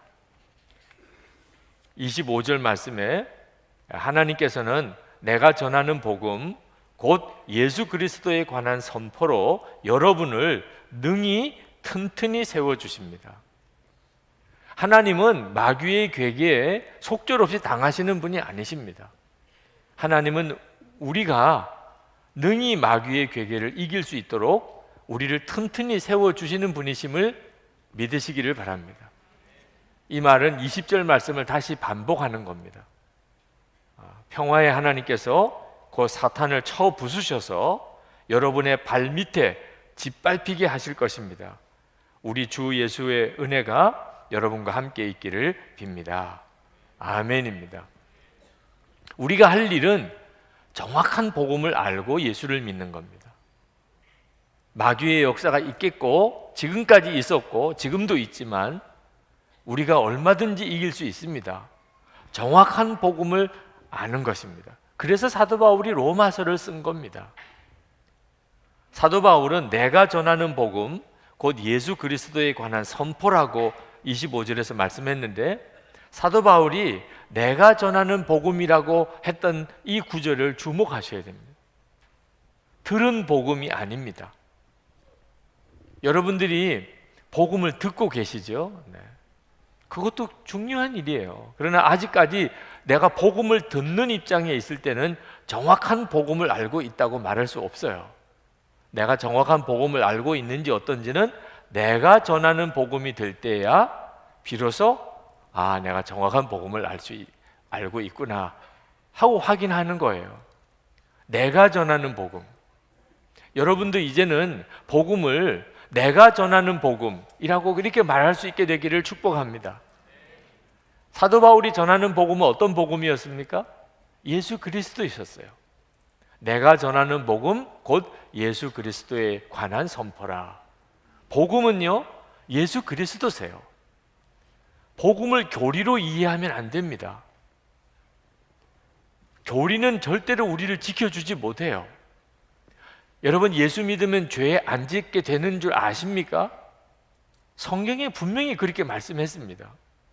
예수를 믿으면 죄를 안 짓게 된다는. 그런데 실제로 우리 경험은 그렇지 못합니다. 예수를 믿어도 여전히 죄 짓고 삽니다. 왜 이렇지요? 내가 복음을 잘못 알고 있기 때문에 그렇습니다.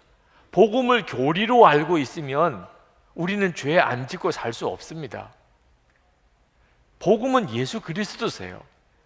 예수 그리스도를 내가 정말 알면 그러면 예수님께서 나로 하여금 죄 안 짓고 살게 해주십니다. 예수님은 우리의 죄를 위하여 십자가에 죽으신 분입니다. 로마서 5장 8절에 사도 바울이 이미 말씀하셨습니다. 그러나 우리가 아직 죄인이었을 때 그리스도께서 우리를 위하여 죽으셨습니다. 이리하여 하나님께서는 우리들에 대한 자기의 사랑을 실증하셨습니다. 정말 놀라운 복음이죠. 예수님이 우리를 위해서 죽으셨어요. 그런데 이것이 교리인 경우에는 이 놀라운 복음이 나를 죄 짓는 데서 지키지 못합니다. 근데 그 예수님이 나와 함께 계시는, 나를 위해 죽으신 그 예수님이 나와 함께 계시는 눈이 열린 사람에게는 죄가 그를 더 이상 사로잡지 못합니다. 그래서 요한일서 5장 18절에 이렇게 말합니다. 하나님께로부터 난 자는 다 범죄하지 아니하는 줄을 우리가 아노라. 하나님께로부터 나신 자가 그를 지키심에 악한 자가 그를 만지지도 못하느니라. 이것이 복음입니다. 하나님께로 나신 자 예수 그리스도가 나를 지키시는 것. 교리는 우리를 죄 짓지 않게 만들지 못하지만 나와 함께 계시는 예수님은 나를 죄 짓지 않게 만드십니다. 여러분은 이 속죄의 복음을 교리로 알고 계십니까? 예수님 그분으로 알고 계십니까? 어느 목사님이 어린 아들을 매를 대야 될 때가 됐어요. 도무지 말을 안 듣습니다. 그래서 벼르다가 매를 들었어요. 너 맞아야 되겠다. 종아리 걷어. 아이는 사색이 되고 맞는 것이 너무나 무서워서 떱니다. 매는 돼야 되겠는데 차마 때릴 수가 없습니다. 그래서 목사님이 매를 들었다가 당신의 다리를 쳤어요. 이 아들이 충격을 받았습니다. 내가 맞아야 되는데, 내가 잘못했는데 아빠 다리를 때린 것. 아이가 뭔가 충격을 받고 변화가 일어나는 것 같았습니다.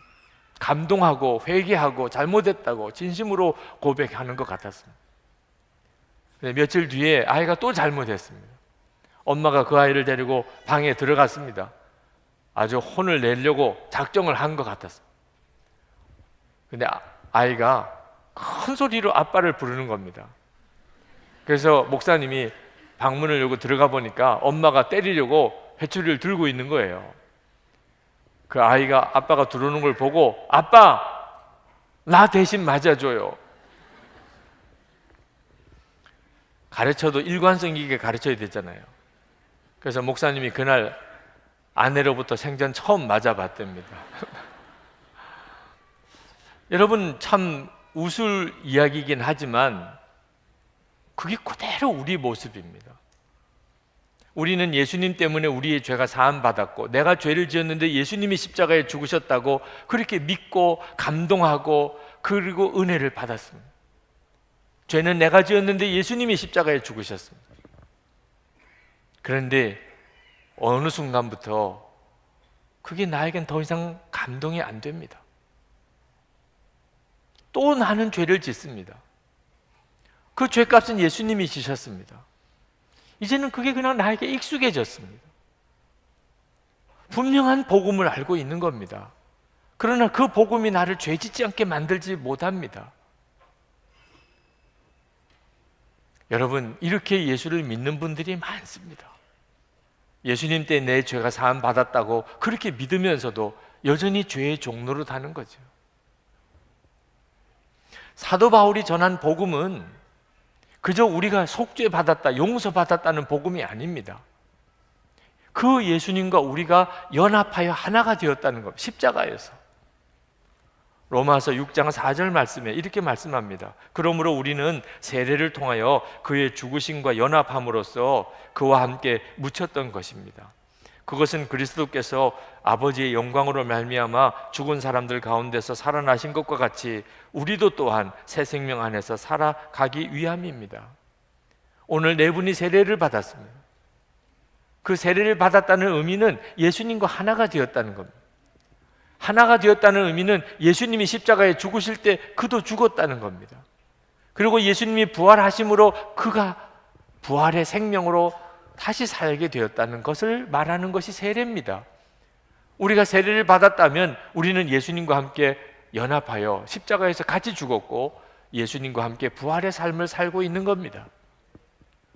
이것이 복음입니다. 이것을 한마디로 요약해서 나는 죽고 예수로 사는 사람이라고 그렇게 요약한 겁니다. 자, 로마서 강해가 이제 끝나는데 여러분에게 쪽지 시험을 보겠습니다. 쪽지가 없으면 손바닥에다가 쓰셔도 됩니다. 자, 여러분 이제 로마서를 다 들으셨는데 나는 죽었습니다. 고백할 수 있습니까? 그 고백을 못 하시는 분들이 있습니다. 어떤 분이 말합니다. 목사님, 저는 아직 안 죽었나 봐요. 제가 완전히 죽도록 제가 노력하겠습니다. 그때가 오겠지요. 여러분, 이분은 십자가 복음을 모르는 게 아닙니다. 나는 죽고 예수로 사는 복음을 아니까 이런 말을 하는 거죠.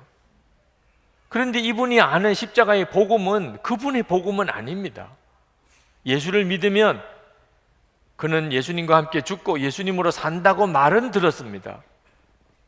그렇지만 내가 죽었다는 고백을 못하는 겁니다.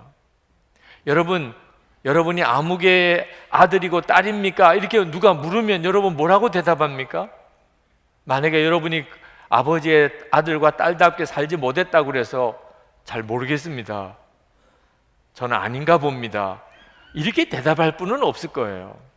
여러분 대한민국 국민입니까? 이렇게 물었을 때 내가 대한민국 국민답게 제대로 살지 못했다고 그래서 잘 모르겠습니다, 저는 아닌가 봐요, 이런 말하는 분은 없을 거예요. 그런데 여러분, 누구 아들이냐 딸이냐 대한민국 국민이냐 비교가 안 되게 중요한, 여러분이 하나님의 자녀입니까? 라는 것을 묻는 겁니다. 여러분은 예수님의 생명으로 살고 있는 사람입니까? 그걸 묻는 거예요. 당신은 죽었습니까? 그런데 나는 잘 모르겠습니다, 나는 안 죽었나 봐요, 이렇게 대답을 해서야 어떻게 예수님을 믿는 사람이라고 할 수 있겠습니까? 나는 죽었다는 말은 육신이 죽었다는 말이 아닙니다. 많은 사람이 내 속에 혈기와 성질과 욕심과 음란이 여전히 역사하고 있어서 나는 안 죽었나 보다고 말합니다.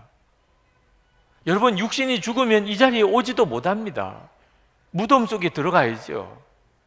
여러분이 죽었다는 것은 육신이 죽은 게 아니고 육신의 종로로 타는 옛사람이 죽은 겁니다. 여러분의 육신은 그냥 있습니다. 성질, 혈기, 욕심, 음란, 거짓, 여러분의 육신 속에서 계속 역사합니다. 그것이 있다고 해서 여러분이 안 죽은 게 아닙니다. 그 육신에 따라 종로를 타던 옛사람은 예수님과 함께 죽은 겁니다. 이제 예수님이 부활하신 그 생명으로 여러분이 삽니다. 그래서 여러분이 육신을 따라 살지 않고 주님을 따라 사는 자가 된 겁니다. 오늘 예배 오신 것이 그 증거 중에 하나 아닙니까? 여러분이 진짜 로마서를 읽었고 로마서의 말씀을 들었고 복음을 들었다면, 그렇다면 당신은 죽었습니까? 라고 물을 때 아멘 하고 대답이 나와야 그게 믿는 겁니다. 아는 것이 아니고 믿는 거예요. 그게 바로 이제 나의 복음이 되는 겁니다. 그게 내가 전하는 복음인 것입니다. 이 복음이 분명하지 않으니까 우리의 삶이 엉망진창이 되는 겁니다. 나는 죽고 예수로 사는 이 복음에 분명히 서지 않으니까, 이 고백을 분명히 하지 않으니까 교회 안에서, 가정 안에서 서로 싸우는 일도 생기는 겁니다. 겉으로는 주의 종이라고 하면서도 실제로는 자기네 배를 섬기는 사꾼 목사도 나오는 겁니다. 사도 바울이 전하는 복음은 단순한 교리가 아닙니다. 사도 바울 자신의 삶에서 실제로 검증된 복음입니다. 로마서 7장 14절에서 25절까지 보면 사도 바울의 옛사람의 고백이 나옵니다. 사도 바울이 얼마나 죄 덩어리였는지. 로마서 7장 14절에 이렇게 말합니다. 나는 육정에 매인 존재로서 죄 아래 팔린 몸입니다. 그러면서 쭉 자기가 죄 짓고 살 수밖에 없는 존재인 걸 탄식하고 24절에 가서는 나는 비참한 사람입니다. 누가 이 죽음의 몸에서 나를 건져주겠습니까? 완전한 절망입니다. 옛사람으로 사는 사람은 절망입니다. 죄 안 짓고 싶어서 안 지을 수 없습니다. 그런데 그 다음 절에 갑자기 바뀝니다. 25절에 우리 주 예수 그리스도를 통하여 나를 건져주신 하나님께 감사를 드립니다. 구원을 노래하고 있습니다. 도무지 자기 힘으로는 죄를 이길 수가 없었는데 예수 그리스도께서 자기를 그 죄에서 건져내신 겁니다. 그가 이 복음을 증거하고 있는 거예요. 로마서에서 내가 옛사람이 예수님과 함께 죽었음을 믿을 때, 이제 예수님이 내 생명임을 내가 믿을 때 예수님이 나를 죄에서 건져내시더라는 것. 이것이 여러분의 고백일 수 있게 되기를 축복합니다. 그때 하나님의 사랑이 부어집니다. 나는 죽고 예수로 사는 믿음이 분명한 사람에게 하나님의 사랑이 부어집니다. 성령 안에서 내가 하나님의 자녀가 되었다는 믿음이 생기기 때문입니다.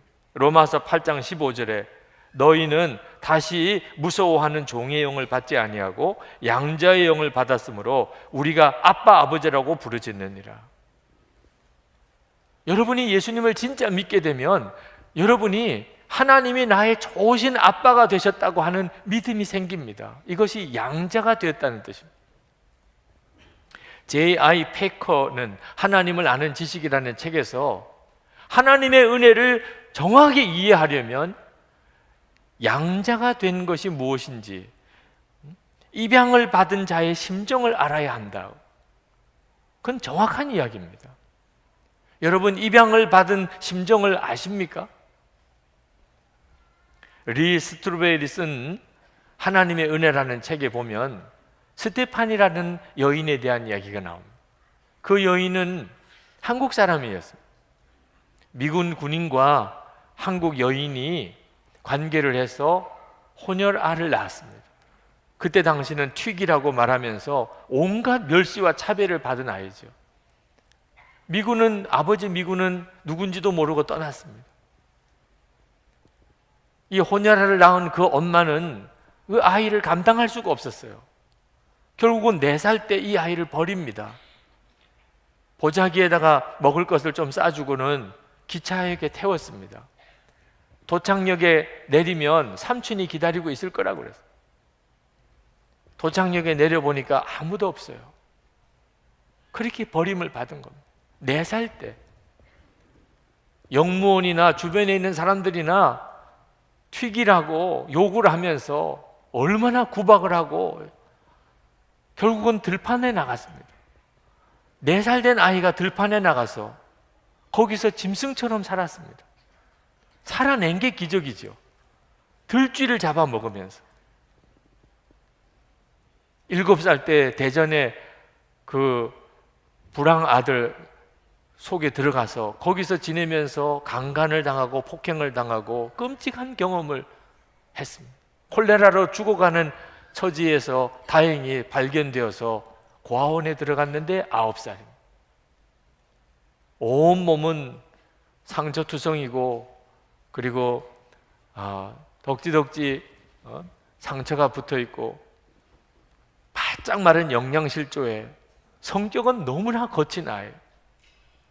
그런데 어느 날 선교사님 부부가 갓난아이를 입양하려고 그 고아원을 찾아왔습니다. 갓난아이를 둘러보다가 지켜보는 9살 된 이 소녀를 본 거예요. 그리고는 그 소녀에게 다가와서 그 소녀의 얼굴을 만지면서 꼭 안아주었습니다. 생전 처음 경험해 보는 사랑입니다. 그렇게 자기를 따뜻하게 대해준 사람이 없었다고 그랬어요. 이 순간이 영원히 갔으면 좋겠다고 생각을 했지만 마음의 생각과 행동은 완전히 반대로 나오기 시작했어요. 그 선교사님을 확 뿌리치고 그리고는 그 선교사님에게 침을 2번이나 뱉어버려. 그리고는 도망을 가서 벽장송에 숨었습니다. 근데 이 선교사님은 그 아이를 입양하겠다는, 그리고 그 아이를 데리고 집으로 갔습니다. 이름을 스테판이라고 지어줬습니다. 이 아이는 식모로 데려가는 줄 알았어요. 자기를 식모로 데려가는, 밥이라도 제대로 먹여주면 무슨 일이든지 하겠다고 생각을 했는데 아무 일도 시키지 않고 너무나 잘 대해주고 잘 먹여주는 겁니다. 어느 날 동네 나가서 아이들이랑 어울려서 이야기를 했어요. 이 미국인 부부는 참 이상하다. 아무 일도 안 시켜. 잘 먹여주기만 해. 그 동네 아이가 이 소녀에게 말합니다. 야, 너 그 집 딸이야. 아니야, 나 그 집 딸 아니야. 나 식모야. 눈을 동그랗게 뜨면서 너 진짜 몰랐던 거야? 너 그 집 딸이라고, 딸. 집으로 가면서 계속 마음속에 내가 이 집 딸이야. 그리고는 집에 들어갔는데 엄마가 있어요. 그리고 그 엄마에게 가서 엄마, 나 엄마 딸이야. 무슨 말인지 한국말을 못 알아들으니까 집에서 일하는 분이 통역을 해 주었어요. 그 엄마의 눈에서 눈물이 하염없이 흘렀습니다. 그리고 그 아이를 끌어안으면서 그래, 내가 너 엄마야. 그때 기분이 어땠냐고 물었을 때 이 스테판이라는 여인은 기분이요? 그러고는 말을 못했어요. 그걸 어떻게 말로 설명할 수 있어요? 선교사 부부에게 자기가 입양되는 그 순간 그는 말로 설명할 수 없었어요. 그분이 이제 미국으로 다시 돌아가서 목회를 하시는데 17살 때입니다. 입양은 되었지만 마음은 열지 못했어요. 왜? 자기가 9살 때까지 어떻게 살았는지를 엄마 아빠가 안다면 엄마 아빠가 나를 버릴 거라고 생각해요. 자기 마음속에 있는 이 응어리진 상처들을 누군가에게 말해보고 싶지만 그 사람이 엄마 아빠에게 이야기하면 내 과거를 또 알 테니 나를 버릴 거라고 생각하고 누구에게도 마음을 안 엽니다. 미국 여인이 완전한 미국 여자가 되기를 위해서 애를 썼지만 밤에 잘 때마다 그는 엄마가, 아빠가 내 과거를 알고 나를 버릴 거라고 하는 두려움 속에서 그는 잠이 들었어요. 어느 날 엄마에게 까칠하게 말하고 대하다가 엄마의 지적을 받았습니다. 그게 화가 난다고 방문을 쾅 닫고 자기 방에 들어가서 침대 속에 들어가서 우는데 아빠가 들어왔습니다. 그리고는 스테판이 엄마와 나는 너를 너무나 사랑한단다. 근데 너는 도무지 우리의 사랑을 받아들이지 못하는구나. 이제는 우리도 더 어떻게 할 수가 없겠다. 정말 하나님 의지할 수밖에 없다. 그러면서 내가 예수님에 대해서 이야기해 줘도 되겠니? 그러더라고요. 스테파니가 그렇게 하라고 그랬습니다. 그랬더니 그 목사님인 아빠가 말했습니다. 스테파니, 예수님을 바라봐. 예수님이 너와 함께 계셔. 예수님만 너를 도와주실 수 있어. 그리고는 나가셨어요. 스테파니는 예수님에 대해서 알고 있었습니다. 하나님의 아들이라고. 그러나 자기와 특별한 관계가 있다고는 몰랐어요. 그런데 예수님을 생각해 보니까 자기하고 비슷한 것이 있어요. 버림받은 분이에요. 버림받은 분. 육신의 아빠가 진짜 아빠가 또 아니에요. 그것도 같아요. 그분도 어렸을 때 집더미에 그렇게 거기서 잤던 기억도 나요. 사람들에게 조롱을 받고 멸시를 당했어요. 사람들이 그를 죽이려고 쫓아다닌 것도 자기랑 같았어요. 그 예수님이면 나를 이해할 수 있을 것 같다는 생각이 들었어요. 그래서 기도를 했습니다. 하나님, 엄마 아빠가 말한 정말 그분이시라면 나에게 좀 뭔가 해주세요. 뭘 해달라고도 못했어요. 그냥 뭔가 좀 해주세요. 근데 그 기도가 즉시 응답을 받았습니다. 울음이 터진 거예요. 갑자기 격한 눈물이 터진 거예요. 스테파니는 울지 않고 살았습니다. 울면 죽는 거예요. 우는 모습을 보이면 사람들이 더 죽이려고 달려들어요. 우는 것은 금물이에요. 절대 울면 안 돼요. 무조건 이겨야 돼요. 그럼 그렇게 살았어요. 저는 눈물 없이 살았어요. 그런데 그날은 걷잡을 수 없이 눈물이 터지는 겁니다. 이걸 어떻게 스스로가 절제를 못할 정도로. 아이가 악을 쓰면서 우는 소리를 듣고 엄마 아빠가 들어왔습니다. 아빠는 발을 붙잡고 엄마는 손을 붙잡고 같이 기도했습니다. 그때 놀라운 하나님의 임재를 경험합니다. 갑자기 예수님은 나를 아신다. 내가 얼마나 두려웠는지, 내가 얼마나 끔찍한 일을 당했는지, 그때 내가 얼마나 슬펐는지, 내가 무슨 죄를 지었는지 예수님은 다 아신다. 그런데도 나를 사랑하신다. 그게 믿어지는 거예요. 그냥 갑자기 그게 믿어지는 거예요. 그렇게 하나님은 사랑이시라고 아버지가 이야기를 했어요. 하나님은 모든 사람 사랑하실 거라고 하는 거는 믿었어요. 그러나 나를 사랑한다는 건 믿지 못했어요. 왜? 뭔가 사랑할 게 있어야 사랑하지. 나는 태어나지 말아야 될 사람이에요. 나는 죄의 결과물이에요. 나는 강간도 당했어요. 나는 심하게 폭행도 당했어요. 나는 잘한 게 아무것도 없어요. 내 마음속에는 분노가 가득 차 있어요. 그렇게 용서하라고 했지만 나는 용서할 수 없어요. 그런데 하나님이 나를 어떻게 사랑하시냐 말이에요. 그런데 그날은 하나님이 그런 나를 사랑하신다는 게 믿어지는 거예요. 그리고 모든 게 달라진 겁니다. 그게 믿어지는 순간에 모든 게 달라졌어요. 스테파니는 선교사님 부부에게 입양을 한 것뿐만 아니고 그날 하나님에게 또 입양을 받은 거예요. 하나님에게 입양을 받은 겁니다. 하나님이 받아준 거예요. 그걸 비로소 그가 깨달은 거예요. 그리고 그 삶이 바뀌어버렸어요. 기적이 일어났어요. 자기가 자기를 사랑하게 된 겁니다. 어느 정도 사랑하게 됐냐? 9살 그때까지 자기가 겪었던 그 많은 일들, 그게 다 감사하게 된 거예요.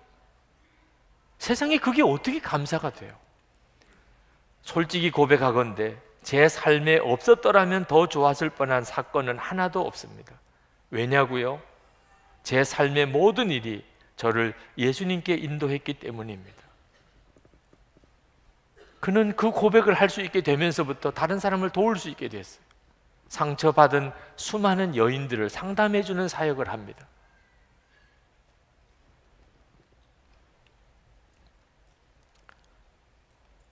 우리는 스데반이 같은 그런 입양아는 아닙니다. 여러분이 고아였기 때문에 누구로부터 입양을 받은 일은 없으실 거예요. 혹시 그런 분이 계시다면 그것을 잘 생각해 보세요. 그러나 여러분 모두는 다 영적으로는 다 고아입니다. 고아였어요. 육신의 아버지가 여러분을 영적인 부모 역할까지 해줄 수 없습니다. 육신의 아버지가 계셔도 여전히 여러분은 외로웠고 힘들었고 돌봄을 제대로 받지 못하고 상처투성이의 삶을 살았어요. 죄의 종로를 한 거죠. 하나님이 받아주셨어요. 우리는 다 하나님으로부터 입양받은 사람이에요. 예수님께서 말씀하셨어요. 요한복음 14장 18절, 내가 너희를 고아와 같이 버려두지 아니하고 너에게로 오리라. 예수님을 믿었으면 우리는 하나님에게서 입양받은 겁니다. 자, 로마서 강해 설교를 이제 마치면서 여러분에게 묻습니다. 여러분은 정확한 복음을 알고 계십니까? 그 복음이 여러분의 복음입니까?